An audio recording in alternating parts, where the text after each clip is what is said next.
안녕하십니까, 이진우입니다.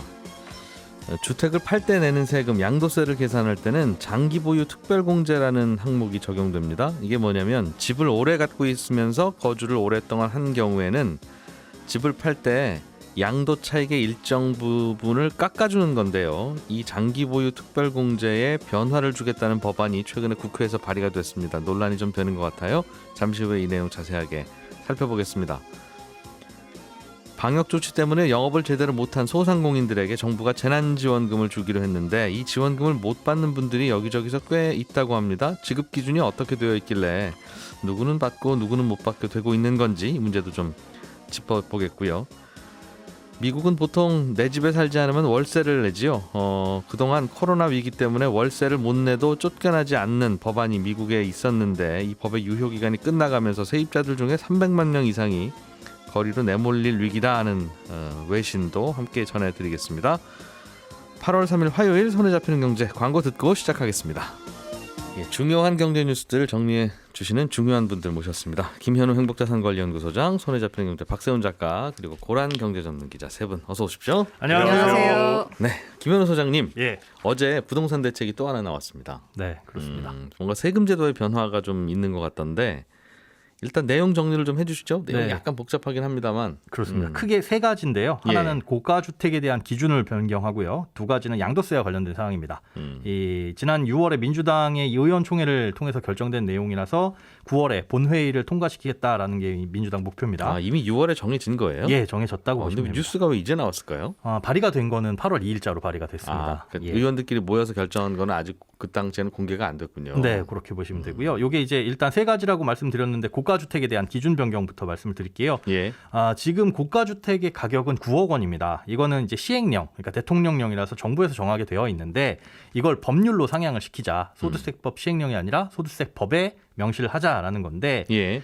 금액도 9억 원이 아니라 12억 원으로 올리자 이겁니다. 그러니까 시행령에서 정하도록 한 게 애초 취지가 이 물가 상승을 고려해서 정부가 좀 탄력적으로 고가 주택에 대한 기준을 정하자라는 거였는데 예. 2008년에 이 기준이 정해져 상태로 이제 9억 원으로 정해진 이후로 변경이 안 됐어요. 물가는 그만큼 많이 올랐는데 예. 그래서 취지대로 이게 반영이 되지 않는다. 그러니까 아예 국회에서 정하자. 이게 이제 개정의 이유고요. 요거는 개정안이 통과되면 즉시 시행이 되는 부분입니다. 그러면 이 9억 원 때문에 걸려 있는 게 굉장히 많잖아요, 지금. 굉장히 많습니다. 그러니까 예를 들면 양도세만 하더라도 집값이 9억이 넘으면 네, 그렇죠. 그러면 1가구 1주택이라도 양도세를 아예 면제해 주지는 않는 게 또 9억 원이고. 그렇습니다. 뭐 종부세도 9억 원. 뭐 있지 네, 않습니까? 많이 걸려 있습니다. 이 소득세법에서 정하는 고가주택 이 기준 9억 원이라는 기준이 지금 조금 전에 말씀하신 세금과도 많이 연관이 되어 있고요. 그다음에 대출, 그리고 부동산 중개 수수료, 전세보증금, 반환보험, 각종 제도의 규제에 얽혀 있거든요. 네. 예를 들어서 보금자리론 이거는 6억까지지만 적격대출 이런 것들은 9억까지고 주택연금도 9억을 기준으로 하고 있고요. 예, 예. 또 중도금 대출도 9억이 초과하면 중간에 이 대출이 안 됩니다. 그래서 그런 9억들이 다 전부 다 연동이 다 되어 12, 12, 12, 12로 바꾸는 건지 예, 아니면 왜 9억이에요? 라고 물어볼 때 그냥 참고했습니다. 참고한 거예요 라고 네. 하면 굳이 이게 12억으로 바뀌었다고 이게 따라 바뀔 거는 또 아니기도 한 것 같고. 이게 직접적으로 법률에 그렇게 되어 있는 게 있습니다. 어떤 법률에는 소득세법에서 정한 고가주택의 기준 이렇게 나와 있는 게 있어서 예. 그거는 이제 소득세법이 바뀌게 되면 자동적으로 바뀌는 것들이 있고 따라가면 따라가는 거고. 그렇습니다. 그렇지 않은 것들이 있는데 어떤 것까지 바뀌게 될 건지는 조금 더 지켜봐야지 확실하게 나올 수 있을 것 그건 같습니다. 좀 지켜보다가 또 김현우 소장님이 챙겨주시고 또 그렇게 해서 또 하루 아이템이 또 생기는. 이제 날로 먹는 느낌인 것 같은데요. 알겠습니다. 네. 예. 그러면 그 고가주택 기준 바뀌는 게 하나. 예. 양도소득세와 관련해서는 뭐가 달라져요? 보통 이거는 오늘 말씀해 주시는 건 1세대 1주택의 양도소득세가 많이 달라지는 것 같아서 그렇습니다. 뭐 다주택자들 뭐 또 바뀌는 거 아니야 하는 게 아니더군요. 그런데 다주택자와도 연관이 되어 있습니다. 예. 첫 번째 두 가지인데요. 하나는 양도 차익 규모별로 공제 비율을 적용하자. 그리고 1세대 1주택 장기 보유 기준 시점을 변경하자. 이 두 가지인데요. 세부적으로 풀어서 설명을 해드리자면 현재 기준을 일단 말씀드리자면요. 1세대 1주택이면서 9억 원 이하의 집을 팔 경우에는 약간의 요건만 충족하면 차익이 얼마든지 간에 비과세입니다. 예. 그런데 고가주택, 지금은 9억이죠. 이제 9억을 초과하는 주택일 경우에는 1세대 1주택이라고 하더라도 초과분에 대해서 양도세가 부과가 됩니다. 세금을 내야 됩니다. 예. 그런데 이 세금을 얼마 동안 이 집을 오랫동안 보유했는지 그리고 얼마나 그 집에서 오래 거주했는지 이 두 가지를 놓고 좀 깎아줘요. 이게 바로 1세대 1주택 장기보유 특별공제라는 제도인데요. 예. 이 장기보유 특별공제를 적용함에 있어서 보유 기간별로 최대 40% 그리고 거주 기간별로 최대 40% 합쳐가지고 80%의 차익을 깎아줍니다. 그러니까 예를 들자면 10억의 차익이 생겼다. 네. 그런데 이걸 10년 보유하고 10년 거주하면 10년 보유했다는 이유로 차익에서 40%를 빼주고 그렇죠. 10년 10년 거주하면 거주했다는 이유로 또 40%에서 빼주고. 네, 그래서 8억을 빼서 2억에 대해서만 세금을 내면 되는 겁니다. 이렇게 되면 10억에 대해서 세금을 내야 됐으면은 뭐 4억 2천 정도가 조금 넘는데 예. 이에 대해서 이렇게 공제를 받으면 6,200 정도로 세금이 확 줄어들어요. 네. 이게 이제 장기보유 특별공제입니다. 취지는 사실은 이렇게 장기적으로 보유하면 아유 축하드립니다가 아니라 쉽게 단타를 치지 말아라라는 게 사실은 취지거든요. 집을 잠깐 보유하고 팔고 하는 이 대상으로 활용하지 말아라. 예. 그런데 이번에 개정안에는 여기에 양도 차익이 얼마냐에 대한 기준도 추가를 한다는 겁니다. 그러니까 양도 차익도 5억 원 단위로 4개 구간을 둬서 차익이 크면 클수록 보유 기간에 대한 공제율을 줄입니다. 그래서 15억 초과분에 대해서는 10년을 보유해도 최대 10%까지만. 그러니까 40%에서 10%로 줄어드는 거죠. 쉽게 말하면 그동안에 1세대 1주택의 경우에는 그 차익이 꽤 생겼더라도 네. 오래 보유하고 있으면 차익의 상당 부분은 양도세 계산할 때 그냥 빼줬는데 그렇습니다. 앞으로는 그거 자체를 없애는 건 아니지만 차익이 많이 난 주택은 네. 빼줄 때 빼주는 정도를 좀 줄인다. 네, 맞습니다. 40에서 10%로 많이 줄인다. 그렇게 되면은 뭐 똑같이 양도 차익이 10억일 경우에 아까 6,200 예. 정도 세금 내야 된다고 말씀드렸는데 이게 좀 한 더 2천만 원 낸다 정도 이거죠. 더 내게 됩니다. 이게 그런데 그러니까 1세대 1주택이라도 너무 많이 집값이 오른 것을 다 가져가시려고 하면 어떡합니까? 네, 근데 그건 좀 세금 좀 내세요. 네. 하는 개념이 좀 반영된 것 같긴 해요. 그렇습니다. 많이 버셨으니까 세금 좀 더 내세요가 여기 반영이 되는 거고요. 근데 그렇긴 한데 이제 1세대 1주택을 그동안 세금을 적게 매긴 이유가 1세대 1주택이면 예뻐서가 아니라 네, 아니 그래도 뭐라도 돈을 많이 벌었으면 세금을 내야죠. 네, 그렇죠. 그렇긴 하죠. 그렇긴 한데 1세대 1주택인데도 집을 사고 팔 때 세금을 많이 매기면 이 집 팔고 저 집 이사 갈 때 이 집 팔 때 세금이 많아서 네. 여윳돈이 없으면 같은 다음- 레벨의 집으로도 이사를 못 가네. 똑같죠. 이런 일이 벌어질까 봐 그래도 이사 가시려고 하는 것 같으니까 그냥 많이 가세요 하는 식으로 이제 줄여준 거잖아요. 네. 그래서 미국은 이런 거 쌓아뒀다가 나중에 돌아가시고 나면 한꺼번에 부과한다고 하더군요. 네, 그런다고 하더라고요.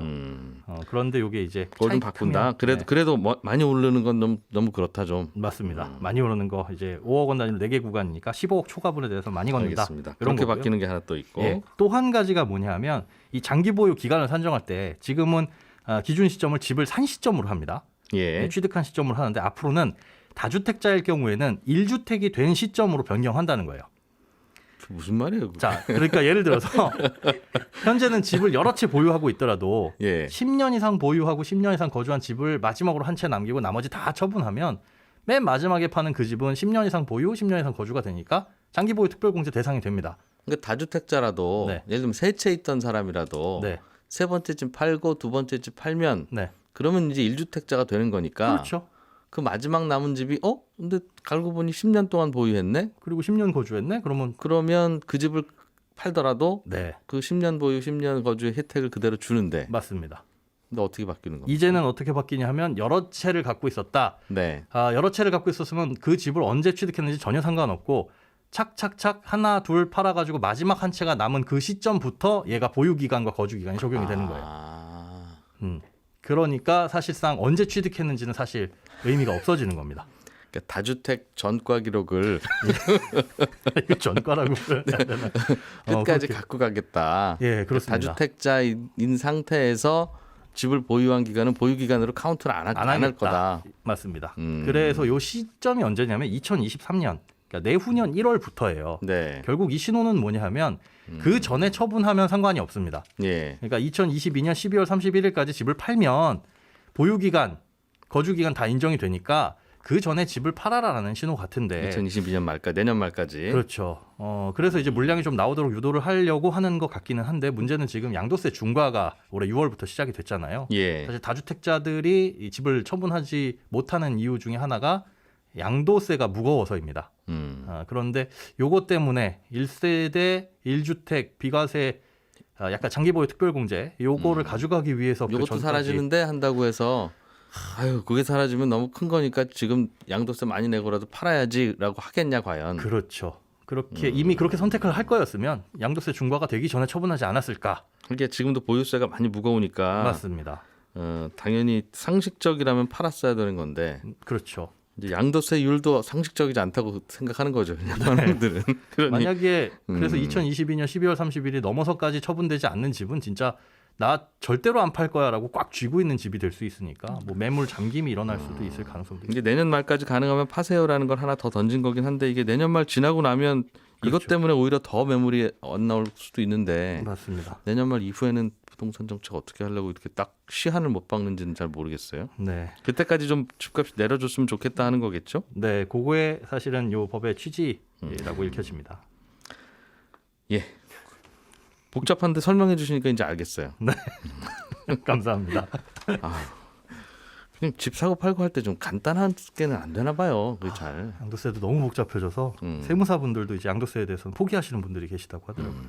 아무튼 그래서 집을 팔 때는 요즘엔 아유 뭐 내 집 한 채 있는 거 파는 게 뭐 그렇겠어라고 절대 생각하시면 안 되고 집을 팔 때는 적어도 세무사 세 분을 찾아가서 나 이 집 팔아도 되는지 확인을 해보고 정말 그리고 어떻게 파는 게 더 세금적으로 유리한 부분이 있는지 또 스킬적인 부분도 있더라고요. 이게 세율 차이가 많지 않을 때는 아이고 실수했네 하더라도 네. 뭐 별 차이 안 내니까 그 돈도 크긴 합니다만 네.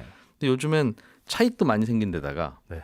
세율 차이가 1주택이냐 다주택이냐에 따라서 너무 차이가 나니까 그렇죠. 아이고 시골에 집 한 채 있는 거 깜빡했네? 라고 하면 차라리 그냥 그 집 부셔버리고 팔았으면 되는 걸. 맞습니다. 멸실해가지고 네. 팔면 되는 걸 근데 팔고 나서 멸실하는 거는 완전히 또 달라지는 게 돼버려서 아예 달라집니다. 이거는 꼭 찾아가셔야 된다고. 세무사님들이 보통 그러니까 아이 그냥 그분들끼리 그러는 거 아니야 싶은데 아니더군요. 요즘엔. 아닙니다. 예, 고란 기자님. 재난지원금을 못 받는 소상공인, 자영업 하시는 분들이 꽤 많다고. 네. 뭔가 사각지대가 있다는 뜻이네요. 네. 1차는 사실 전 국민이었고요. 2차 때부터 소상공인한테 집중적으로 지원했는데 2차가 세희망 자금, 3차가 버팀목 자금, 4차가 버팀목 플러스 자금입니다. 이번에 지급하는 게 희망 회복 자금인데요. 이게 4월에 나갔어야 될, 4월에 받았어야 될 버팀목 플러스 자금 이걸 못 받았다라고 주장하는 소상공인들이 지금 5만 9천여 건에 달합니다. 나 받아야 되는데 나 왜 안 줘? 라고 이제 이의 신청한 건수가요. 네. 실제로 봤더니요. 국회 예산정책처가 추경안을 분석해 봤습니다. 그랬더니 버팀목 플러스 자금으로 편성된 게 6조 7천억이었거든요. 예. 그런데 1조 1천억이 남았습니다. 남았는데 못 받으신 분은 못 받은 건 왜 그런 거예요? 이게 문제가 되는 게요. 어제 소상공인연합회도 그 때문에 국회 앞에서 기자회견을 열었는데요. 가장 문제가 된 게 바로 이 간이과세 사업자입니다.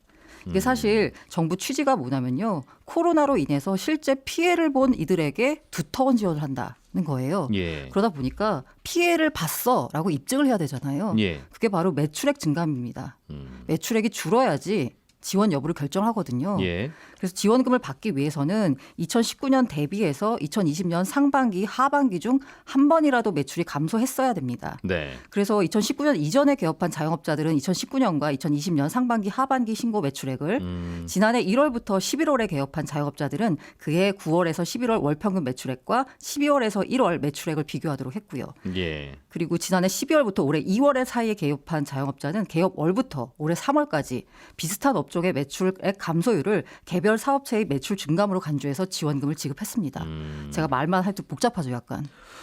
얼핏 생각하기에는 코로나 터지기 전에 개업한 분들은 비교 쉬울 것 같고 네. 전후만 비교하면 되니까. 그런데 코로나 이후에 개업한 분들도 많을 거 아니겠어요. 네. 그럼 그런 분들은 그래도 전반전보다 후반전이 좀 매출이 줄었으면 지원하겠다는 건데 네. 거기서는 좀 애매할 수도 있겠다. 네. 근데 어차피 그런 코로나 기간 분들보다 동안이었으니까. 더 네. 문제가 뭐냐면요. 간이과세 사업자예요. 이 이의 신청이 아까 5만 9천여 건 된다라고 했는데 절반 정도가 간이과세 사업자들이 신청을 한 겁니다. 이 간이과세 사업자는 연 매출이 8천만 원 미만의 영세 사업자입니다. 이 정부가 부가세율을 인하해 주는 세금 혜택을 제공하는 대상입니다. 예. 이 반기마다 부가세를 신고해야 되거든요. 일반 사업자의 경우에는. 네. 그런데 간이과세 사업자는 1년에 한 번만 세금 신고하면 됩니다. 예. 그리고 이제 면세 사업자들도 있어요. 이게 기초생활 필수품 제화 판매 업체 등인데 이분들 같은 경우에도 부가세 신고를 할 필요 없지만 1년에 한 번 수익 금액 등 사업자 현황을 신고하는데 예. 이 간이가세 사업자, 면세 사업자의 경우에는 국세청 자료로는요. 연간 매출만 증빙 가능합니다. 그러니까 작년에 얼마나 피해 보셨는지를 올해 겨우 이제 알게 된 거잖아요. 네. 그렇죠? 연간만. 예. 근데 아까 정부가 제가 그 기준을 산정할 때 반기 매출로 한다고 그랬잖아요. 그러니까 정부로서는 반기 매출 증빙이 없다라고 간주를 해서요. 대부분 신청자한테 지급 불가 판정을 내렸습니다. 이런 분들이 존재한다는 걸 깜빡했군요. 네. 어. 게다가 이 문제가 또 뭐냐면요. 이거 말고 서울시가 또 주는 게 있어요. 그 집합금지 업종에 최대 150만 원, 영업 제한 업종에 60만 원인데 예. 사실 서울시 같은 경우에도 이걸 선별 작업을 하기가 사실 어렵잖아요. 그러다 보니까 서울시가 주는 이 자금은 지원금은 4차 재난지원금 수령자로 한정을 했습니다. 아, 나라에서 알아서 걸러서 네, 줬겠거니 맞습니다. 그 나라에서 받은 분은 우리가 한번 더 드릴게요. 네네. 그분들이 피해자일 테니까. 네. 그런데 아까 조금 전에 나라에서 주는 것도 못 받으셨다고. 네. 이거 또 못 받네요, 그럼. 네, 그래서 이분들의 불만이 지금 상당하고요. 그래서 제가 그 네이버 카페 아프니까 사장이다를 들어가 보니까 이 간이과세 제일 큰 단체인데 간이과세 이 사업자분들이 네. 상당히 불만이 많더라고요. 실제로 이제 그 청와대 국민청원도 많이 냈고요. 야, 이거는 그냥 그런 일도 있었구나 하고 넘길 게 아니라 오히려 어찌 보면 이분들이 더 어려운 분들일 맞습니다. 텐데. 네. 네, 어찌 보면 이분들이 더 어려운 분들일 텐데 이분들이 빠지는 이게 그러니까 결국은 매출이 얼마나 줄었는지 저희도 알 수 있는 방법이 없으니 신고하는 걸로만 보는데 이게 근데 좀 문제가 뭐냐면요. 이게 매출이 줄었다는 걸 증빙할 수 있는 자료가 있어요. 예를 들면 카드 매출, 현금 영수증 뭐 이런 거 있잖아요. 네. 그런데 지금 이 간이과세 사업자분들 같은 경우에는 국세청에 부가세 증빙만 없을 따름입니다. 근데 정부가 재난지원금을 줄 때요. 이런 자료는 증빙으로 인정하지 않았습니다. 카드 매출은 네, 그래서 재난지원금을 지급받기 위해서는 부가세 신고 내역을 수정하거나 일반 사업자로 전환해야 되는데 이 간이과세 사업자분들은 이게 간이에서 일반으로 전환을 하게 되면 3년 동안 다시 간이로 전환할 수가 없어요. 그러니까 그 3년 동안은 연간 8천만 원을 못 벌어도 세금을 더 내야 되는 꼴입니다.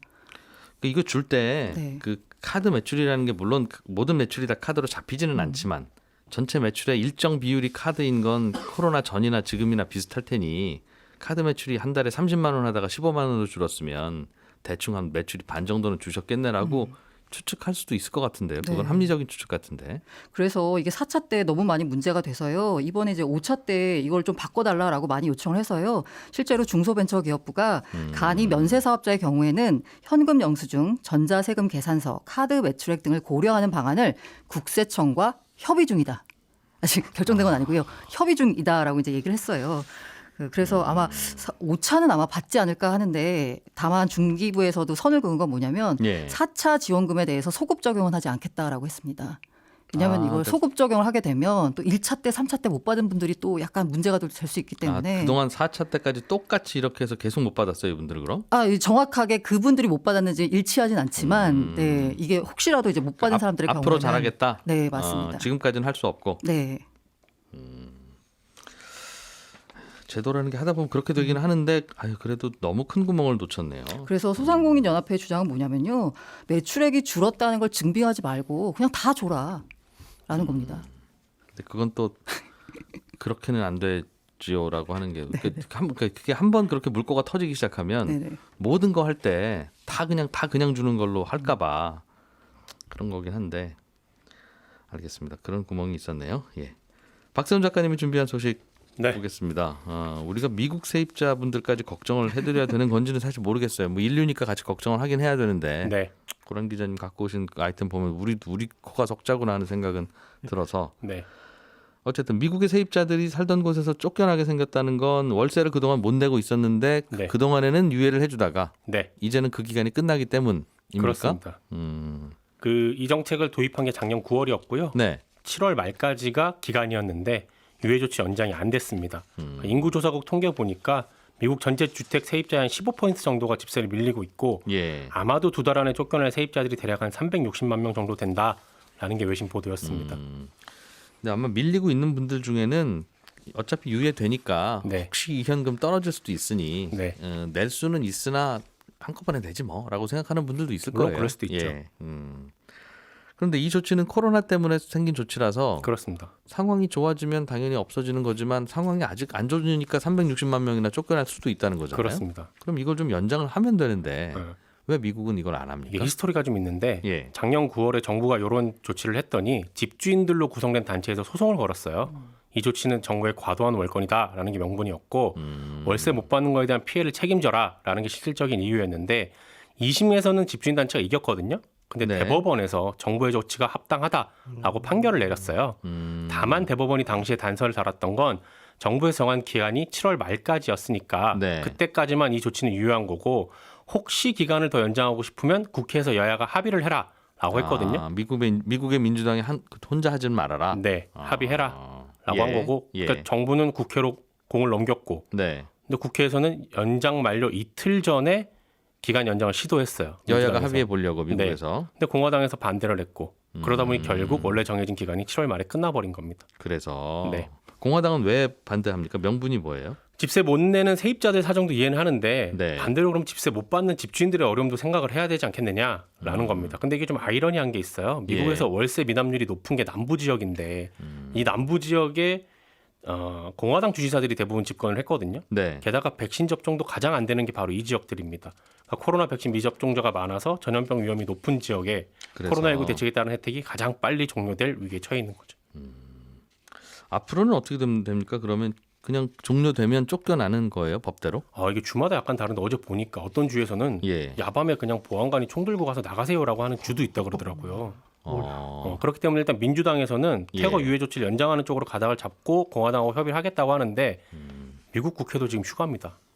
여름이라. 네, 여름이라 휴가라서 예. 협의가 잘 안 됩니다. 그래서 연방 정부가 3월달에 확보한 예산이 있거든요. 거기에 한 500억 달러 정도 되는데 이 돈을 세입자들 월세 지원에 쓰기로 했었는데 이게 지원이 잘 안 되고 그러니까 있대요. 정부가 세입자 대신 월세를 내주면 되는데 어차피 그렇습니다. 내를 월세니까 안 그렇습니다. 내도 되는 월세는 아니니까. 네. 그런데 정부는 안 주고 집주인 보고는 받지 말라고 하니까 중간에 붕 떴네요. 네. 그래서 예산을 확보한 게 있긴 있었어요. 연방 정부가. 예. 근데 그 돈이 지금 주 정부로 간 다음부터는 지급이 잘 안 되고 있는 겁니다. 그러니 연방 정부에서는 이거 빨리빨리 좀 해라라고 압박을 하고 있는 상황이고 야, 어떻게 미국도 될지는 복잡하네요, 거기도. 그렇습니다. 그러면 결국은 이 기한이 7월 말이라고요? 이미 끝나서 끝났네요? 이제는 조치에 들어갑니다. 그러다 그러면- 보니 이제 노숙자가 늘고 그럼 또 코로나 바이러스 확산도 더 잘 되고 해서 큰 그래서- 걱정이라서 가져온 뉴스였습니다. 예, 여기까지. 고맙습니다. 예, 잠시 후 11시 5분부터 이어지는 손에 잡히는 경제 플러스 시간에는 올림픽이 열리고 있는 경기장에 우리가 잘 모르고 있었던 숨어있는 IT 기술들 자세하게 재미있게 소개해드릴 예정입니다. 11시 5분에 뵙겠습니다. 이진우였습니다.